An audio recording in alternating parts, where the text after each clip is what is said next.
በሁለተኛ ነገሥት መጽሐፍ ምዕራፍ 4 ቁጥር 1 እንደዚህ ያነባሉ። የነቢያት ማህበር ወገን ከሆነው የአንደኛው ሚስት አገልጋይ ባሌ ሞቷል። እርሱም እግዚአብሔርን የሚፈራ ሰው እንደነበር አንተ ታውቃለህ። አሁን ግን ባለዳ 2 ወንዶች ልጆቼን ባሪያ አድርጎ ሊወስዳቸው መጥቷል ስትል ወደ ኤልሳ ጮኸች። ኤልሳም ታዲያ እኔ ምን እንዳደርግልሽ ትፈልጊያለሽ? በቤትሽስ ምን እንዳለ ንገሪኝ አላት። እርሷም አገልጋይ ከጥቂት ዘይት በቀር በቤቷ ምንም ነገር የላትም አለች። ኤልሳም እንደዚህ አላት፣ እንግዲያው ሂጂና ከጎረቤቶችሽ ሁሉ ጥቂት ሳይሆን ብዙ ማድጋ ተዋሺ፣ ገብተሽም መዝጊያውን ባንቺና በልጆችሽ ላይ በኋሊት ዝጊው፣ ዘይቱንም በማድጋዎች ሁሉ ጨምሪ፣ እያንዳንዱ ማድጋ ሲሞላም ወደ አንድ በኩል አኑሪው። ከፍና አርግ መጽሐፋችን እኔ ምለውን ከኔ ጋር እንበል። እግዚአብሔር ሆይ አመሰግናለሁ፣ ቃልህን እወደዋለሁ፣ ካንተም እማራለሁ። የበዛ ሰላም፣ የማይወሰድ ደስታ፣ የድል ህይወት ዛሬም ነገም ለዘላለም አለኝ። አሜን።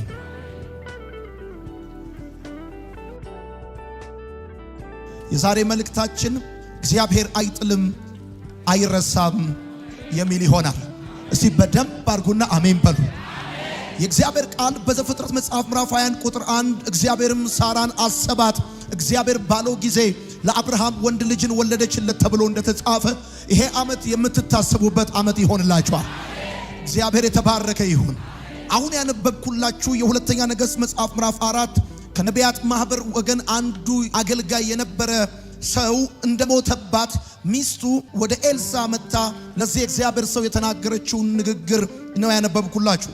እንደምታስታውሱት በዚህ በሁለተኛ ነገሥት መጽሐፍ ላይ ከኤልሳ መቀባት በፊት ከኤልሳ ጋር አብረው የነበሩ ወይም ደግሞ በአካባቢው ላይ በነቢያት ማህበርነት ያገለግሉ የነበሩ ብዙ ወንዶች እንደነበሩ የእግዚአብሔርን ቃል ስታነቡ ትመለከታላችሁ። ይቺ ሴት ወደ ኤልሳ መጣ ያለችው ነገር አንድ ነገር ነው። ባሌ ባሪያ ሞቷል ብላ አለችው እና ባለዳ ደግሞ 2 ወንዶች ልጆቼ ሊወስድብኝ ነው ብላ ጮኸች ብሎ ይናገራል። ወዳጆቼ ይህ የሞተው የእግዚአብሔር ሰው ከመሞቱ በፊት ምን አይነት ህይወት ነበር የነበረው፣ ምን አይነት ህይወት ነበር የኖረው የሚለው ነገር በተወሰነ መልኩ እንድንናይ ይፈልጋል። ምክንያቱም እቺ ሴት ወደ ኤልሳ መታ የተናገረችው ስለ ባሏ ወይም ደግሞ ስለ እግዚአብሔር ሰው ስለዚህ ነብይ የተናገረችው ነገር የሚገርም ነው። እግዚአብሔርን ይፈራ እንደነበረ አንተም ታውቃለህ ብላ ኤልሳን ትነግረዋለች። ማንም መስካሪ አያስፈልገውም። አንተ ራስህ ዕውቀቱ አለ፣ ታውቀዋለህ፣ እግዚአብሔርን ይፈራ ነበር አለችው። ስለዚህ ይሄ ሰው በህይወት ሳለ በምድር ላይ ሳለ ይኖርበት ወይም የታወቅበት የነበረው ህይወቱ እግዚአብሔርን የሚፈራ ሰው ነበረ። ምን ማለት ነው? ይሄንን ዝም ብላችሁ ስተነትኑት በደንብ አድርጋችሁ የዚህ ሴት ህይወት ውስጥ ለአፍታ ደቂቃ ቆይታችሁ ስትሰሙ የምታገኙት ዘመኑን ሁሉ ለእግዚአብሔር የሰጠ ሰው ነበረ። ይሄ ሰው ሃይማኖቱን የጠበቀ መልካሙን ገድል የተጋደለ ሩጫውን የጨረሰ እንደዚሁም ደግሞ ተናገር የተባለውን ነገር ሁሉ የተናገረ ወደ ተባለው ቦታ ሁሉ የሄደ ይችን ምድር የናቀ ይችን ዓለም የናቀ አይነት ሰው ነበረ። ለተገለጠለትና ለጠራው እግዚአብሔር ራሱን የሰጠ ሰው ነበረ። እምነቱን እንደዚሁም በስራ የገለጠ ሰው ነበር። ፍቅሩን በድካም የገለጠ ተስፋውን በጽናት ያሳየ ሰው ነበረ። እግዚአብሔርን ይፈራ የነበረ ሰው እንደነበረ ታውቃለህ ብላ ስትለው እግዚአብሔርን መፍራት ውስጥ ያለው አንዱ ዘመንን መስጠት ነው። እግዚአብሔርን መፍራት ውስጥ ያለው አንዱ ይችን ዓለም መናቅ ነው። እግዚአብሔርን መፍራት ውስጥ ያለው አንዱ ጉዳይ ሃይማኖትን መጠበቅ ነው። መልካሙን ገድል መጋደል ነው። ተናገር የተባለውን ነገር ይናገር የነበረ ሰው ነበረ።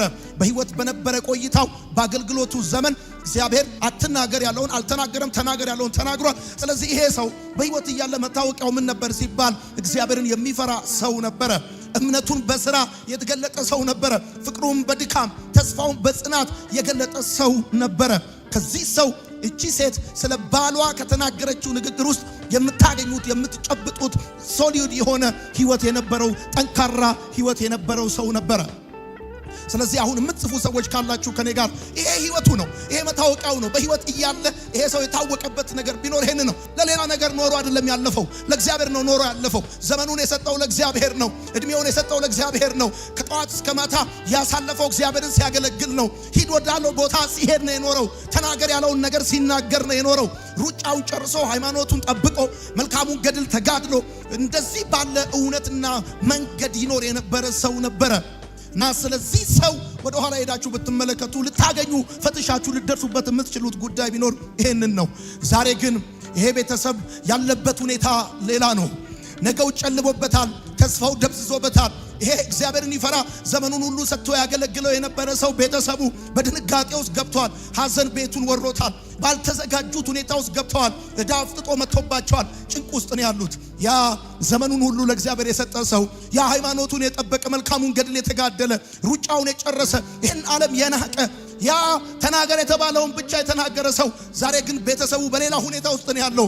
ሁለት ወንዶቹን ልጆቹን ባለዕዳ ሊወስድበት ነው፣ እሱ የለም። ስለዚህ ሚስቱ የምታደርገው ነገር ግራ ገብቷታል እና ቤቷ በባዶነት ውስጥ እንደነበረ ለኤልሳ ራሱ በቤትሽ ምን አለ ብሎ ሲጠይቃት ለኤልሳ የመለሰችለት መልስ በጣም የሚገርም ነው። አገልጋይ ከጥቂት ዘይት በስተቀር በቤቷ ምንም ነገር የላትም የሚለው ቃል በጣም ውስጤን ይነካኛል። ምንም ነገር የላትም። በብዙ ትህትና፣ በብዙ ፍቅር፣ በብዙ ራስን መግዛትና ወደ ውስጥ ባለ ጩኸት የተናገረች ይመስለኛል። እንዴት ዘመኑን ለእግዚአብሔር የሰጠ ሰው፣ ሃይማኖቱን የጠበቀ ሩጫውን የጨረሰ መልካሙን ገድል የተጋደለ ሰው ቤቱ እንዴት ምንም ነገር ይታጣል? እንዴት ምንም ነገር አይኖርም? እና ያ እግዚአብሔርን ይፈራ የነበረ ሂድ ወደ ተባለበት ቦታ ይሄድ የነበረ እግዚአብሔርን ሲያገለግል የነበረ ሰው ዛሬ ቤተሰቡ ያለበት ሁኔታ ጭንቅ ነው። ግራ ገብቷቸዋል። በጣም የሚያሳዝንና የሚገርም ሁኔታ ውስጥ ነው ያለችው። የዚህ ቤተሰብ ያለችበትን ሁኔታ በደንብ ስትመለከቱ በውስጣችሁ የሚፈጠሩ ጥያቄዎች አሉ። የመጀመሪያው በውስጥ የተፈጠረ ጥያቄ ምንድነው? ለምን ተበደረ? ለምንድን ነው የተበደረው? መጽሐፍ የሚናገረው ጻድቅ ያበድራል እንጂ አይበደርም ነው የሚለው። ታዲያ ይሄ ሰው ለምን ተበደረ? ወዳጆቼ ይሄ ሰው የገንዘብ ሰው የጥቅም ሰው አልነበረም። ምክንያቱም መጽሐፉ የሚናገረው እንደዚህ ብሎ ነው። እግዚአብሔርን ይፈራ የነበረ ሰው ነው። እግዚአብሔርን የሚፈራ ሰው አት ዘ ሴም ታይም የጥቅም ሰው መሆን አይችልም፣ የገንዘብ ሰው መሆን አይችልም። እና የጥቅም ሰው ካልሆነ የገንዘብ ሰው ካልሆነ ለምንድን ነበር የተበደረው? ይሄ ጥያቄ ወደ ውስጥ ይመጣል። ለምን ተበደረ? ምን ቸግሮት ምን አጥቶ ነው የተበደረው? ነው ወይስ ለአገልግሎት ነው የተበደረው? ለጉዞ፣ ለመንገድ፣ ለትራንስፖርት፣ ለተለያየ ጉዳይ ለምን ተበደረ? እግዚአብሔርን ለማገልገል ተበደረ? ለምን ተበደረ የሚለው ነገር ወደ ውስጥ ይመጣል። እሱ ብቻ አይደለም። እንዴት እግዚአብሔርን እየፈራ በጽድቅ እያገለገለ በጽድቅ እየኖረ እንዴት ለልጆቹ ዕዳ ትቶ ሞተ? እንዴት ሃይማኖቱን የጠበቀ ሰው ለልጆቹ ዕዳ ትቶ ይሞታል? እንዴት እግዚአብሔር ተናገር ያለውን የተናገረ ሰው፣ ለእግዚአብሔር የኖረ ሰው፣ እምነቱን በስራ ፍቅሩን በድካም ተስፋውን በጽናት የጠበቀ ሰው እንዴት ለልጆቹ ዕዳ ትቶ ይሞታል? እሱ ብቻ አይደለም። ሰው በሶስተኛ ደረጃ በውስጥ የሚመላለስ ጥያቄ አለ። ሰው እግዚአብሔርን እያገለገለ ባዶ ቤት ትቶ መሄዳል እንዴ? ባዶ ቤት ትቶ መሄዳል እንዴ? ለስንቱ ቋጠሮ ለስንቱ ችግር መልስ ሆነ ስታበቃ በዚህ የእግዚአብሔር ሰው በኩል የመጡ ድምጾች ብዙ ሰዎችን አጽናንተዋል። በዚህ የእግዚአብሔር ሰው በኩል እግዚአብሔር ባመጣው ድምጽ አማካኝነት የብዙ ሰዎች ቋጠሮ ተፈቷል። ሐዘን በደስታ ተቀይሯል። ብዙ መልካም ነገሮች የሆነላቸው ሰዎች አሉ። ነቢይ ከነበር እግዚአብሔር ይናገረው ከነበር ድምጽ ይሰማ ከነበር በዚህ ሰው አገልግሎት የተገለገሉ ብዙ ሰዎች አሉ። እንዴት የሰው ቤት ቆቅልሽ የፈታ የሱን ቤት ጥያቄ መመለስ ያቅተዋል? አንዳንዴ እንደዚህ አይነት ነገር ያጋጥማቸዋል ወዳጆቼ። አቤሜሌክ ቤት ገብቶ አብርሃም ጸልዮ ማህፀን ተከፍቶ ሲያበቃ አብርሃም ቤት ግን ማህፀን 25 ዓመት ሳይከፈት ወይም 24 ዓመት አስጠብቋል። አንዳንድ ጊዜ እንደዛ ይሆናል። ሰው እያገለገለ እንዴት ለልጆቹ ዕዳ ትቶ ይሞታል? አራተኛው ወደ ውስጥ የሚመጣው ጥያቄ ደግሞ የአበዳሪ እንዴት ያለ ክፉ ወይም ደግሞ እንዴት ያለ ጨካኝ አበዳሪ ነው ወዳጆቼ? እንዴት ያለ ጨካኝ አበዳሪ ነው? ገና ከዚህ የእግዚአብሔር ሰው መሞት ሚስቱም ሆኑ ሁለት ወንዶቹ ልጆቹ ተጽናንተው አልጨረሱም። በሐዘን ድባብ ውስጥ ያሉ ሰዎች ናቸውና እንዴት ነው በሚገርም ሁኔታ ይሄ በጣም በጭካኔ በማስፈራራት ልጆቹን ለመውሰድ በክፉ ቃልና በኃይለኛ ንግግር ሊናገር የቻለው የሚለውን ነገር ዝም ያስባል። በአምስተኛ ደረጃ እሺ ይሄ ሁሉ ይሁን ብለን እንቀበል። እሺ ያገለገላቸው ሰዎች የት ሄደው ነው እሱ የቸገረው? የት ሄዱ እነዛ ሰዎች? እነሱ የት ሄደው ነው እሱ በጨካኝ ሰው እጅ የወደቀው? የጸለየላቸው ሰዎች የተደው ነው። የመከራቸው ሰዎች፣ ያጽናናቸው ሰዎች፣ እግዚአብሔርን ጠይቅልን ያሉት ሰዎች የተደው ነው። ቃል ያካፈላቸው ሰዎች፣ የዘመረላቸው ሰዎች፣ እጅ ጭኖ የጸለየላቸው ሰዎች የተደው ነው። ቤተሰቡ በጨካኝ ሰው እጅ ወደቀው። ይገርማል። እሺ በስድስተኛ ደረጃ ደግሞ አንድ ጥያቄ ወደ ውስጥ ይመጣል። አበዳሪ ውስጥ ቢሆን እግዚአብሔርን አያውቅም? እግዚአብሔር ማንንም እንደማይጥል፣ እግዚአብሔር ማንንም እንደማይረሳ፣ እግዚአብሔር ማንንም እንደማይተው አያውቅም? አገልግሎቱን አያውቀውም? የት ቦታ ተገናኝተው ነበር በእንደዚህ አይነት ሁኔታ ትራንዛክሽን ውስጥ የገቡት የሚል ጥያቄ ወደ ልቤ ይመጣል። በሰባተኛ ደረጃ የምድሩን ጨርስና ወደ ሰማይ ቀና ስል አንድ ጥያቄ ወደ ልቤ ይመጣል። እንዴትስ እግዚአብሔር ዝም አለ? እንዴት እግዚአብሔር ዝም ሊል ይችላል? ይሄ ሁሉ ነገር ሲሆን ያ ዘመኑን ለእግዚአብሔር የሰጠ ሃይማኖቱን የጠበቀ መልካሙን ገድል የተጋደለ ሩጫውን የጨረሰ ይሄን ዓለም ንቆ ለእግዚአብሔር ብቻ የኖረውን ያንን ባሪያው ቤተሰቡ በዳ ሲያዝ፣ ልጆቹ ሲሳቀቁ፣ በሚስቱ ስትጨነቅ እንዴት እግዚአብሔር ዝም አለ? ወዳጆቼ ያገለግላቸው ሰዎች ረስተው ሊሆን ይችላል። ነገር ግን እንዴት እግዚአብሔር ዝም ሊል ቻለ የሚል ጥያቄ ጠይቃል። ልክ እንደዚህ በዚህ ጥያቄ ውስጥ የሚመሳሰል ጥያቄ ውስጥ የምታልፉ ሰዎች ልትኖሩ እንደምትችሉ አስባል። እግዚአብሔርን እያገለገላችሁ ዘመናችሁን ሰጥታችሁት ተከትላችሁት ይሄን ዓለም ንቃችሁ ውርስ ቅርስ ሳትሉ ሁሉን ነገር ግፍ አድርጋችሁ ተከትላችሁት በችግር ውስጥ በማጣት ውስጥ በጉድለት ውስጥ በጥያቄ ውስጥ በህመም ውስጥ የምትመላለሱ ሰዎች ልትኖሩ ትችላላችሁ። እናንተ ያገለገላችኋቸው ሰዎች ዝም ያሏችሁ፣ የምታውቋቸው ጎረቤቶቻችሁ፣ ጓደኞቻችሁ፣ ቤተሰቦቻችሁ እናንተ ሊረዱ የተገባቸው ወይ የምታውቋቸው ሰዎች ያረዷችሁ እሱ ብቻ አለ። እግዚአብሔር ዝም ያላችሁ ሰዎች ይሄን መልእክቴን በደንብ እንድትሰሙ ፈልጋለሁ። እግዚአብሔርን በተመለከተ ይሄን ጥያቄ ስጠይቅ ግን አንድ ነገር ይመጣልኛል። እግዚአብሔር እኮ አደራረጉ ልዩ ነው። ግሩም እኮ ነው። መቼም እሱ አይለመድም። በዚህ ጋር ና አትሉትም፣ ይሄን አርጋ አትሉትም። በየብስ ስትጠብቁት በሰማይ ይመጣል፣ በደቡብ ስትጠብቁት በሰሜን ይመጣል። በዚህ ጋር ና አትሉትም። እግዚአብሔር ሌላ መንገድ፣ ሌላ አደራረግ፣ ሌላ ጎዳና፣ ሌላ አቅጣጫ ያለው አምላክ ነው። ታስታውሳላችሁ ኤልያስ የሚባለው የእግዚአብሔር ሰው ነገረ ዓለሙ ጠቅላላ ኃይል አገልግሎቱ የኃይል አገልግሎት የነበረ ሰው ነው ኤልያስ። ሁሉ ነገሩ የኃይል ነው ኤልያስ። ሰማይን ሲከፍት ሰማይን ሲዘጋ በኃይል ነው። እሳት ሲያወርድ በኃይል ነው። ይገርማችኋል። ኤልያስ በሚገርም ሁኔታ የሚገርም አይነት የለመደው አገልግሎት የእሳት አገልግሎት የነበረ ሰው ነው።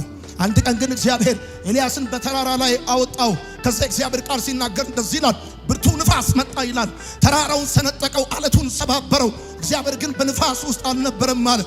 ከዛ ምድር ቀጥሎ ምድርም ታላቅ መናወጥ ሆነባት ይላል። እግዚአብሔር ግን በዛ ውስጥም አልነበረም ይላል። ቀጥሎ ሲናገር እሳት ሆነ ይላል። እግዚአብሔር ግን አሁንም በእሳት ውስጥ አልነበረም። ከዛ መጨረሻ ላይ ሲናገር ከዛ ቀጥሎ ትንሽ የዝምታ ድምፅ ሆነ ይላል። እናንተ የዝምታ እንዴት ድምፅ ያወጣል? የእግዚአብሔር ዝምታ ከምንም ነገር በላይ ይናገራል። በዛ ዝምታ ውስጥ እግዚአብሔር ለኤልያስ ቀጣይ የሚያደርገውን ነገር ነግሮታል። ወዳጆቼ እግዚአብሔር ዝም ብሏችኋል ማለት ያ ኳይት ታይም ነው ማለት ያልጨረሳችሁት ስራ አለ ማለት ነው። ኳይት ታይም ውስጥ ገብታችኋል ማለት እግዚአብሔር በቀጣይነት በእናንተ ህይወት የሚሰራው ነገር አለው ማለት ነው። ጨክኖባችኋል ማለት አይደለም። ትቷችኋል ማለት አይደለም። የእናንተ ነገር ተዘግቷል ማለት አይደለም። እግዚአብሔር አምላክ ወደሚቀጥለው የቅባት ሌቭል ሊያመጣችሁ ፈልጓል ማለት ነው። አንድ ሰው የሚያምን ሰው ካለ እግዚአብሔር አይጥልም፣ አይረሳም። አሜን ባል። በደንብ አድርግና አሜን ባል። አይረሳም። እግዚአብሔር አይረሳም። እግዚአብሔር ያገለገሉትን አይረሳም፣ የታመኑበትን አይረሳም። እንደውም መጽሐፍ ሲናገር በኤርምያስ መጽሐፍ ምዕራፍ 17 ቁጥር 5 እንደዚህ ይላል፣ በስጋ ለባሽ የሚታመን ሰው እንደዚህ ይላል፣ በምድረ በዳ እንደሚኖር ቁጥቋጦ ነው ይላል። መልካም ነገር በመጣ ጊዜ አያይም፣ በደረቅ ምድር ጨው በሞላበት እንደሚቀመጥ ሰው ይሆናል። በእግዚአብሔር የሚታመን እምነቱን እግዚአብሔር ያደረገ ሰው ግን ይላል ይለመልማል ብሎ ይናገራል። መልካም ነገር በመጣ ጊዜ ያያል። በጌታ በኢየሱስ ስም ዛሬ ነግራችኋለሁ። እናንተ በእግዚአብሔር የታመናችሁ ሰዎች መልካም ነገር ከፊታችሁ አለ። መልካም ነገር ከፊታችሁ አለ። እኔ ትንቢት እናገራለሁ በዚህ ማለዳ እግዚአብሔርም እንደተናገረው ሳራን አሰባት ተብሎ እንደተጻፈ በጌታ በኢየሱስ ስም እንደተናገረው ያስባችኋል። የእግዚአብሔር ጉብኝት ወደ ቤታችሁ ይመጣል። እንባችሁ ከዓይናችሁ ይታበሳል። ስብራታችሁ በታላቅ ፈውስ ይፈወሳል። እግዚአብሔር ተናገራቸው ብሎኛል። እግዚአብሔር ይጎበኛችኋል። እግዚአብሔር ይጎበኛችኋል። አይጥልም፣ እግዚአብሔር አይጥልም፣ አይጥልም፣ በፍጹም አይጥልም፣ አይጥልም፣ እግዚአብሔር አይጥልም፣ አይጥልም፣ በፍጹም አይጥልም።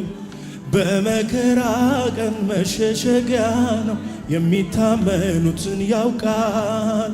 ተመልሶ ይራራል እንጂ ከልቡ መች ይጨክናል። ሃሌሉያ። መልእክት አለኝ ለሚሰማ ሰው። እግዚአብሔር ያገለገሉትን ጥሎ አያውቅም። እግዚአብሔር የታመኑበትን ረስቶ አያውቅም።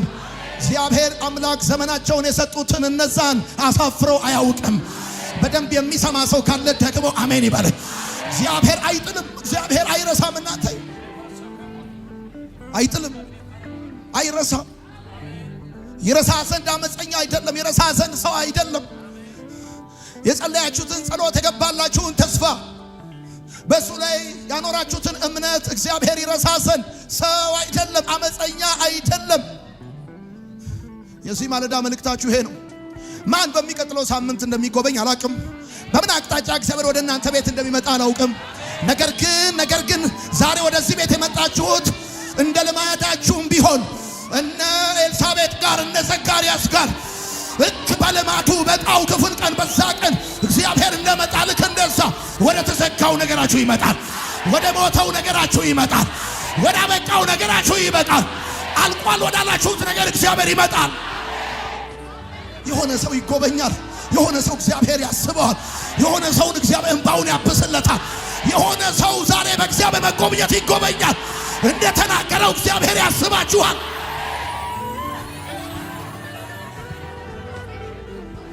ወዳጆቼ እቺ ሴት ከሁለት ወንድ ልጆቿ ጋር ነገዋ ጨልሟል። ተስፋዋ ደብዝዟል። በድንጋጤ ውስጥ ነው ያለችው። አልተዘጋጀችም። ገና ከባሏ ሞት አልተጽናናችም። እንግዳ ነገር ነው የገጠማት። ከባድ ነገር ነው የገጠማት። ከዚህ ነገር የምትወጣበት ዘዴውም ሰውም የላትም። ያላት እምነት ነው ያላት። ይችላል ብላ ወደፊት መራመድ ነው ያላት። ለእግዚአብሔር መናገር ነው፣ ለእግዚአብሔር ማውራት ነው። ከዚህ በፊት ባሏ ያወራዋል፣ ባሏ እግዚአብሔር ያናግረዋል። ባሏም ለእግዚአብሔር ያወራል፣ እግዚአብሔርም ለባሏ ያወራል። ስለዚህ ያላት ሀብት ይሄ ነው። ባሏ ትቶላት ሄደው በጭንቅ ቀን እግዚአብሔርን ስለማናገር ነው። ወደዚህ የእግዚአብሔር ሰው እቺ ሴት ሄደችው ነብዩ ብር ስላለው ሳይሆን እሷ እምነት ስላላት ነው። እምነት አላት፣ እንደማይጥል እምነት አላት፣ እንደማይተው እምነት አላት፣ ያገለገሉትን እንደማይጥል እምነት አላት፣ የታመኑበትን እንደማያሳፍር እምነት አላት። እምነት አለ የሚል ሰው አሜን ይበል። ባክ ልቀቅና አሜን በል። እምነት አላት። ነብዩ ጋር የምትሄደው ወይም ነብዩ ጋር የሄደችው ነብዩ ብር አለው ብላ አይደለም። እሷ እምነት አለኝ ብላ ነው። ብር ይሰጠኛል ብላ አይደለም የሄደች። እምነት አለኝ ብላ ነው የሄደች። ያላት አንድ ነገር ነው፣ እግዚአብሔርን ማውራት፣ እግዚአብሔርን ማናገር፣ እግዚአብሔርን ማጫወት። ሰምተሃል ወይ? ሰምተሃል ወይ? የተባልኩትን ሰምተሃል ወይ? የገጠመኝን ሰምተሃል ወይ? እኔና ቤቴ አገልግለናል። ሰምተሃል ወይ? ባለዳ መጥቶ ያለኝን ሰምተሃል ወይ? ሰምተሃል? ያላት እምነት ነው፣ ሌላ ነገር የላትም እቺ ሴት። ወዳጆቼ ብድር እኮ ረፍት አይሰጥም። ብድር ሰላም አይሰጥም። ብድር እኮ ከማንነትህ ላይ የሆነ ነገር ቦጭቆ ነው የሚወስድብህ። ቀና እንዳትል እኮ ነው የሚያደርግ። እግዚአብሔርን ባገለገለችበት አካባቢ ቀና እንዳትል ሆናለች። ሰላም አታለች፣ ረፍት አታለች። የባሏ ሞት ሐዘን በአንዱ በኩል ወርቷታል፣ በሌላ በኩል ደግሞ እንደዚህ ብድሩ እንድታቀረቅር አድርጓታል። ሁለት ነገር የገጠማት ምስኪን ሴት ነች። እና ቅድም ነግራችኋለሁ፣ ባሏ ዘመኑን ሁሉ ለእግዚአብሔር የኖረ ሃይማኖቱን የጠበቀ ሩጫውን የሮጠ መልካሙን ገድል የተጋደለ ይሄን ዓለም አልፈልግም ያለ ይሄን ዓለም የናቀ እንዴት ይሄን ዓለም የናቀ ሰው በዚህ ዓለም አንገቱን ደፍቶ ይኖራል?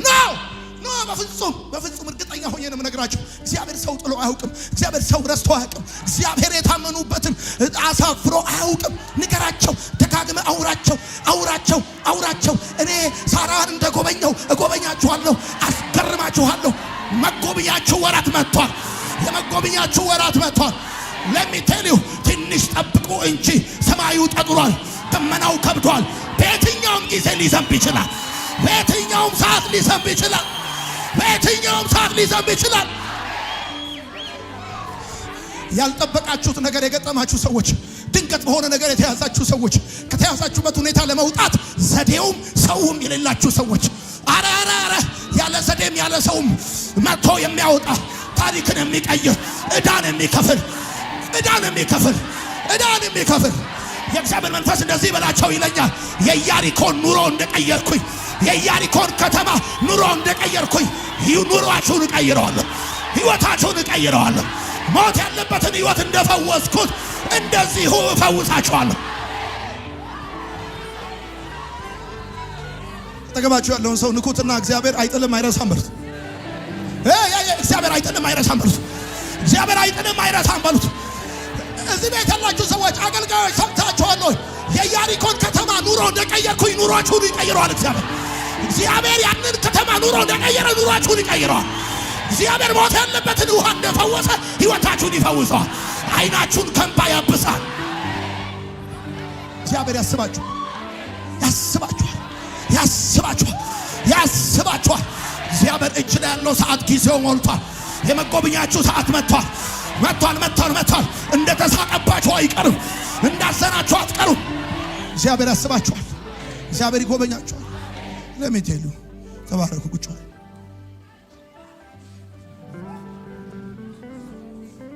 እኔ ለውጥ የሚያመጣ የእግዚአብሔር ቃል አቀብ ከዚህ ቃል በኋላ በሆነ ጉዳያችሁ ላይ ጉብኝት ይሆናል። በሆነ ነገራችሁ ላይ ጉብኝት ይሆናል። የእግዚአብሔር ድንገተኛ ጉብኝት ወደ ሕይወታችሁ ይመጣል። የሆነ ነገራችሁ በጌታ በኢየሱስ ስም ይቀየራል።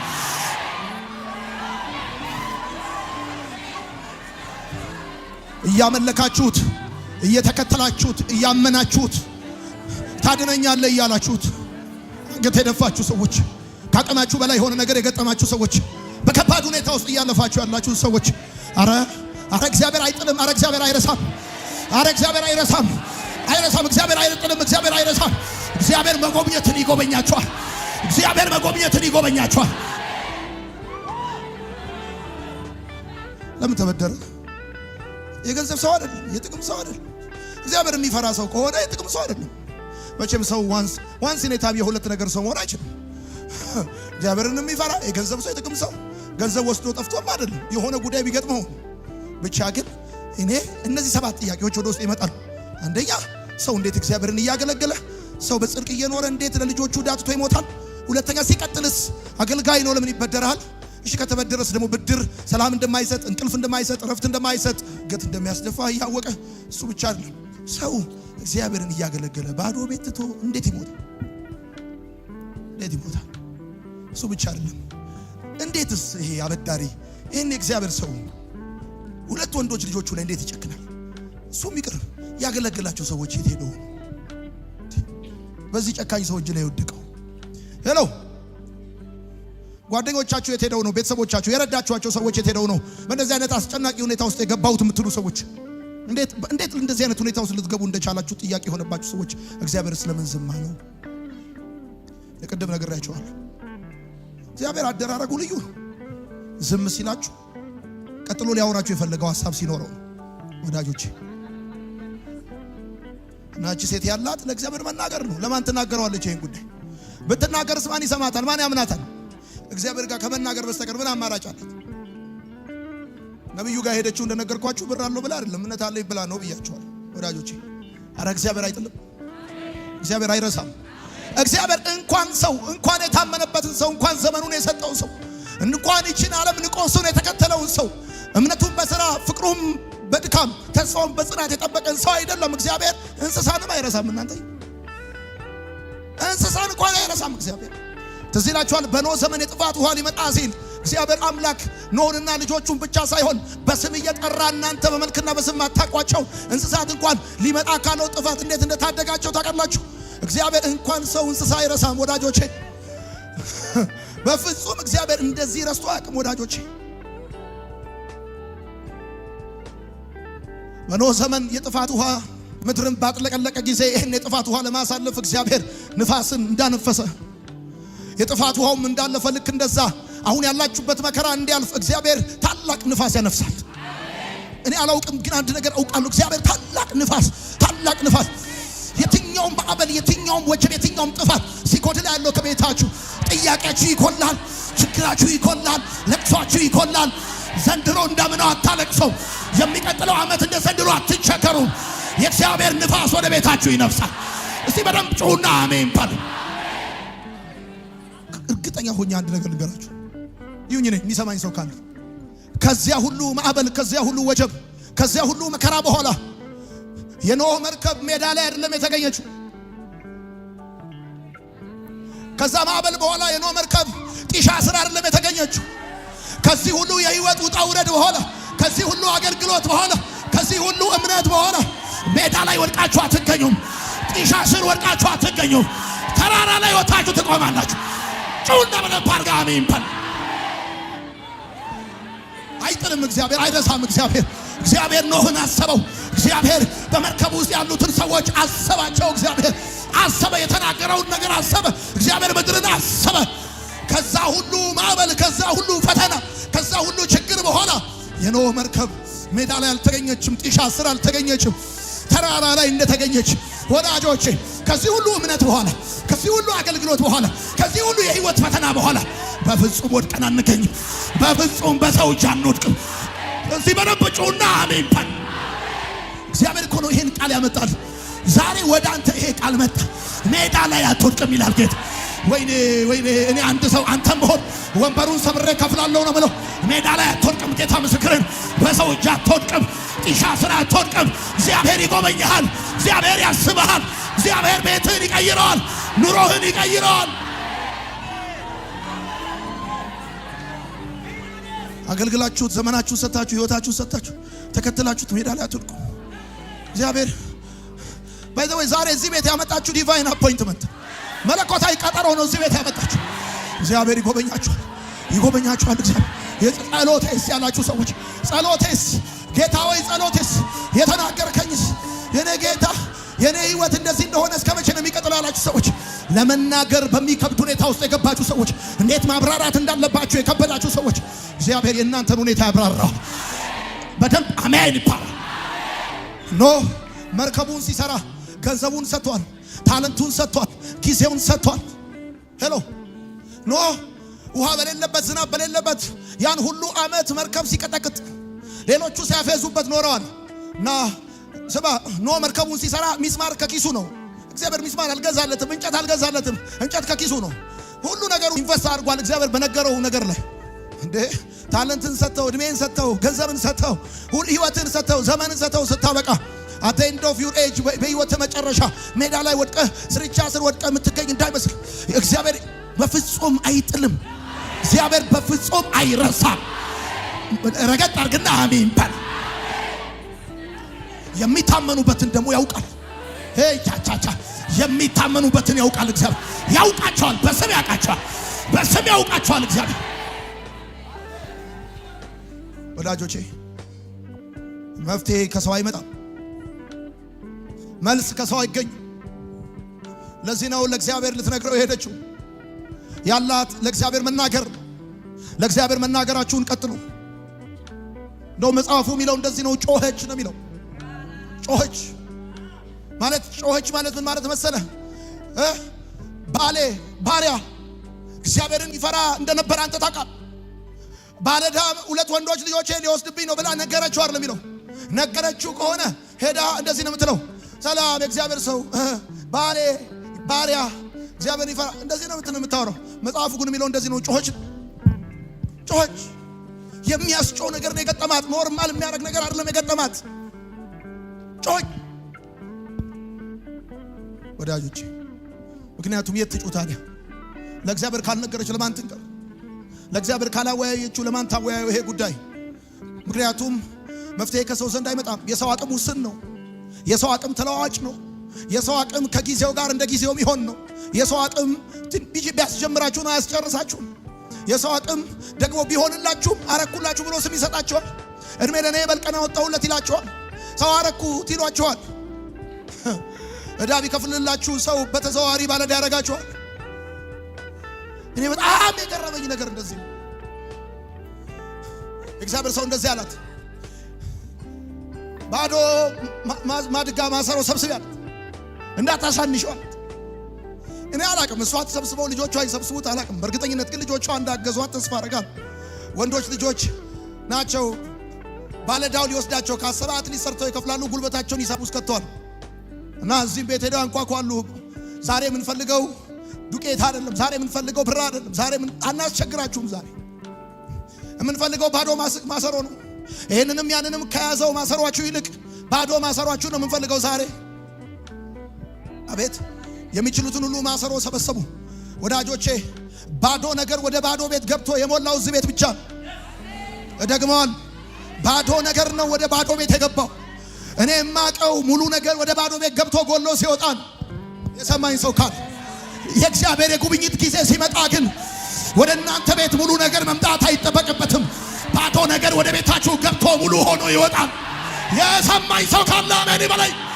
ዛሬ አካውንቴ ባዶ ነው፣ ኪሴ ባዶ ነው፣ ቤቴ ባዶ ነው የምትሉ ሰዎች እግዚአብሔር እንደዚህ ይላችኋል፣ ሞልቶ እስኪፈስ ድረስ አትረፈርፋችኋለሁ፣ ይጎበኛችኋለሁ። ለመጀመሪያ ጊዜ ባዶ ነገር ወደ ባዶ ቤት ገባ። for the first time። ምክንያቱም ይሄ እግዚአብሔር ሰው እምነቱን በሥራ ፍቅሩን በድካም ተስፋውን በጽናት የጠበቀ ሰው ነበር። ይሄ እግዚአብሔር ሰው እግዚአብሔር አሰባት። ይገርማል። ዘይቱ አይቋረጥም ነበር። በሯን ዘጋች። ከዛ ዘይቱ ማፍሰስ ጀመረች። ወፍራም ዘይት የእግዚአብሔር ቅባት በቤቷ ፈሰሰ። ኢየሱስ የገባ ከቤቴ አሁን ነው። ሄሎ ነገሬ አልቋል ያላችሁ ሰዎች፣ ከዚህ በኋላ የሚጠብቀኝ ውርደት ነው ያላችሁ ሰዎች፣ አይ የዘንድሮንስ እንጂ ያላችሁ ሰዎች በጣም ይገርማችኋል። በጣም ነው የሚገርማችሁ። ከሌላው ሁሉ ዓመት በተለየ መልኩ የተአምራት ህይወት ትኖራላችሁ። የተአምራት ህይወት ትኖራላችሁ። ይዊልሲ የተአምራት ህይወት ትኖራላችሁ። እግዚአብሔር እንደሚያኖር ታያላችሁ። የተአምራት ሞዓባዊቷን ሩትን ባለ መጽሐፍ ያረጋት ከሜዳ ጠርቶ በስሟ መጽሐፍ የሰጣት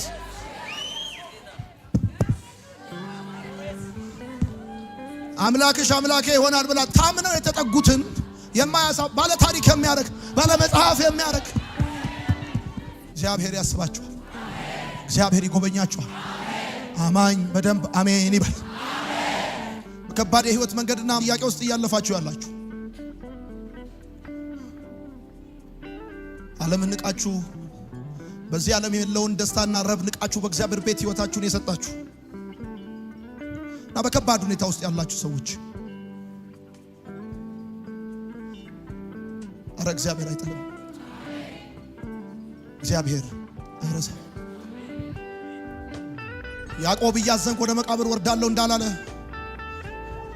ድጋሚ ዘመን መጥቶ ያዩት ዮሴፍ ልብሱን ያወለቁበት እርቃኑን ዮሴፍ ሳይሆን እንደ ትላንትናው የሚወልቅ የጨርቅ ልብስ ሳይሆን የብረት ልብስ ደረቱ ላይ ታጠቀ። እግዚአብሔር አሰበው፣ ከእስር ቤት ጠራው። ወዳጆቼ ያ ጠጅ አሳላፊ እንኳን ዮሴፍን ረሳው። ሰው ይረሳል፣ ሰው አያስታውስም። በሰው ተረሳው ያላችሁ ሰዎች፣ በሰው ተካድኩ ያላችሁ ሰዎች፣ ከጄ በልተው ያላችሁ ሰዎች የሰው አቅም ውስን ነው። እናንተዬ የሰው አቅም ተለዋዋጭ ነው። የሰው አቅም ሩቅ አያስኬድም። ሰው ረሳኝ ተብሎ መቀየም ከሰማይ ጋር መጣላት ነው። እግዚአብሔር ለትልቅ ነገር ሲያስባችሁ ሰው ይረሳችኋል። በደም ስሙኝ። ታሪኩም ራሱ ደስ የሚለው ከጠጅ ቤት ወደ ቤተ መንግስት ሳይሆን ከእስር ቤት ወደ ቤተ መንግስት ይሆን ነው። የሰማኝ ሰው ካለ ታሪኩ ራሱ ደስ የሚለው ሙሉ የሚሆነው ከእስር ቤት ወጣ፣ ጠጅ አሳላፊው ጋር የሥራ ፕሮሞሽን አገኘ፣ ብር ሊያጥብ ነበረ። ከዛ ደግሞ ንጉሱ ጠራው ሳይሆን ደስ የሚለው ታሪኩ ሙሉ የሚሆነው ከእስር ቤት ሰረገላ ተልኮለት ጸጉሩን ላጭተው አስቸኩለው እንዳወጡት ዘመን ሲመጣ እግዚአብሔር ሲያስበው ሰዓቱ ሲደርስ በሐሰት እንደተወነጀለ አልቀረም፣ እንደተጠላ አልቀረም፣ እንደተጣላ አልቀረም። እግዚአብሔር አሰበው። የልጅነቱ አምላክ አሰበው። ልክ እንደዚህ ዛሬ ማለዳ ይሄንን ቃል እናንተ ላይ አውጃለሁ። እግዚአብሔር አምላክ ያስታውሳችኋል። እግዚአብሔር አምላክ ያስባችኋል። ዘንድሮ በእርግጠኝነት ስታምኑ የሳቁባችሁ ሰዎች ጢሻ ስር ወድቃችሁ አያገኟችሁ። ስታገለግሉ ያፌዙባችሁ ሰዎች ሜዳ ላይ ወድቃችሁ አያዋችሁ። ይሁን ሲል እግዚአብሔር አምላክ የምድሪቷን ከፍታ ይሰጣችኋል። በጌታ በኢየሱስ ስም እግዚአብሔር የምድሪቷን ከፍታ ይሰጣችኋል። ጥሎ አያውቅም፣ ስለ ረስቶ አያውቅም። እግዚአብሔር ከብዙ ጊዜ በኋላ ሳምሶንን አሰበው። ዘንበላልለት፣ ጸጉሩ እንደ ቀድሞ ማቆጥቆጥ ጀመረ። ለሚቴል እግዚአብሔር ደግሞ ሲያስባችሁ age it doesn't matter። እድሜ ምንም ማለት የሞተ ሰው ከሚመስለው መጽሐፍ የሚለው ሞት ከሆነው ከሳራ ማህፀን ምንም ሰው እግዚአብሔር ካሰባችሁ በዘጠና ምናምን ዓመታችሁ አጭር ቀሚስ ያስለብሳችሁ በቃ የራሱ ጉዳይ ካላስ ባረብኛ ጌታ ምስክር እግዚአብሔር ካሰባችሁ በዘጠና ምናምን ዓመታችሁ አጭር ቀሚስ አስለብሶ ያቅለሸልሻችኋል። ሽሮ ያስጠላችኋል፣ ሽቶ ያስጠላችኋል። ከዚህ በኋላ ቢያስበኝስ ምን ጥቅም አለው አትበሉ። ረፍዷል ቢያስበኝስ ምን ዋጋ አለው አትበሉ። ጊዜ ሄዷል አትበሉ። እግዚአብሔር ያስባችሁ እንጂ እድሜ ቁጥር ነው። እሱ ባሮጊቷ ሳራም በወጣቷ ማርያም መስራት ይችልበታል። ኬሚስትሪው በጁ ነው። አቤት ምን ነው በቃ በስተርጅና አራስ ትላላችሁ። የሰማኝ ሰው እርጥብ ያረጋችኋል። ምን ማለት ፈልጌ ነው? እድሜ አሁን አንዳንዶቻችሁ ከዚህ በኋላ ቢያስበኝስ አትበሉ። እግዚአብሔር ሲያስባችሁ ነገር ዓለሙን ያዞረዋል።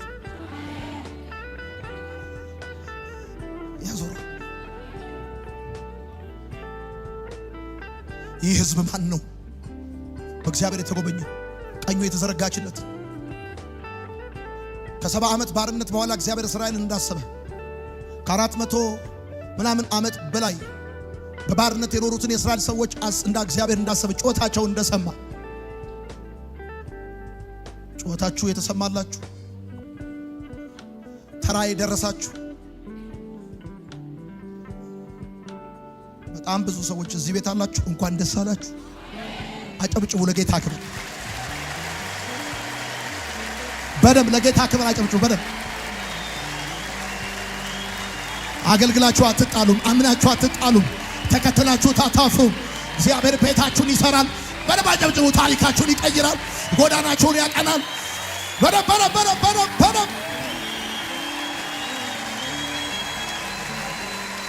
ለችግራችሁ ማስታገሻ ሳይሆን መፈወሻ ያደርግለታል።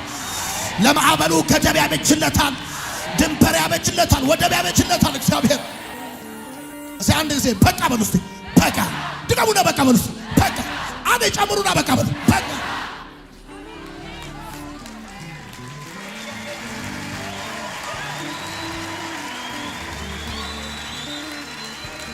እና ደስ ይበላችሁ። እግዚአብሔር ሰው አይጥልም። እግዚአብሔር ሰው እግዚአብሔር የተናገረው ሰው እስከ ሽበት እስከ ሽምግልና ይሸከማል። እግዚአብሔር አይጥልም። እግዚአብሔር አይተውም። እግዚአብሔር አይረሳም። እግዚአብሔር